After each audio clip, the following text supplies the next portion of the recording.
13 বছর বয়সেই বিয়ে হলো। এখন যদি আবার এই বয়সে বাচ্চা নেই তাহলে তো আমি শেষ। আর 2 বছর যাক, এরপর না হয় বাচ্চা নেব। বেশি কথা বলিও না, আমার এখনই বাচ্চা চাই, বুঝলা? আর কি হবে না হবে পরবর্তীতে দেখা যাবে। হাসিব, একটু বোঝার চেষ্টা করো। এমনিতেই আমার অল্প বয়সে বিয়ে হয়েছে, আবার যদি বাচ্চা নেই আমি তো অসুস্থ হব। ভয় পেও না, আমি তোমার কিচ্ছু হতে দেব না। ঠিক আছে, তুমি যেটা ভালো বুঝো সেটাই করো, আমি আর কিচ্ছু বলবো না। এই তো আমার সোনা বউ। হয়েছে, আর পাম দিতে হবে না। এখন খাওয়া দাওয়া করে কাজে যাও। আজ কাজে যাব না, তোমাকে বুকে নিয়ে ঘামাবো। বেশি কথা বলিও না, কাজে যাও। রাত্রে খাবার মতন কিচ্ছু নেই বাসায়। সত্যি নেই? হ্যাঁ, সত্যি কিচ্ছু নেই। তাড়াতাড়ি কাজে যাও তুমি। ঠিক আছে, যাচ্ছি। কথাটি বলেই হাসিব কাজে চলে যায়। এরপর এভাবে কয়েক মাস যাওয়ার পরে স্মৃতি প্রেগনেন্ট হয়।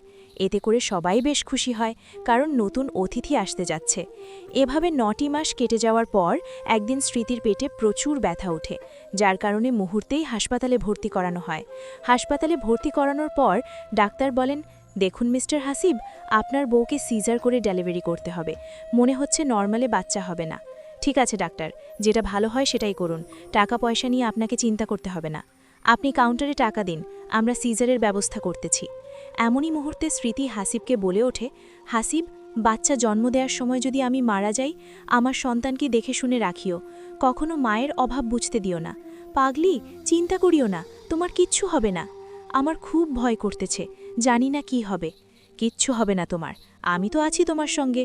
কথাটি শেষ হতে না হতেই নার্সরা স্মৃতিকে অপারেশন রুমে নিয়ে যায় সিজার করানোর জন্যে। এর ঠিক 30 মিনিট পর একজন নার্স এসে হাসিবকে বলে, আপনি কি মিস্টার হাসিব? হ্যাঁ, আমি হাসিব। কেন, কিছু হয়েছে?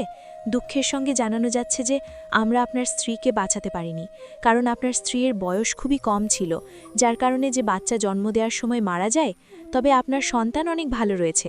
নার্সের মুখে এরূপ কথা শোনা মাত্রই হাসিব নিস্তব্ধ হয়ে যায়। নার্সের কথার প্রতিউত্তরে কী বলবে ভেবে পায় না। সত্যি, বর্তমান সমাজে এমনটা বেশি হচ্ছে।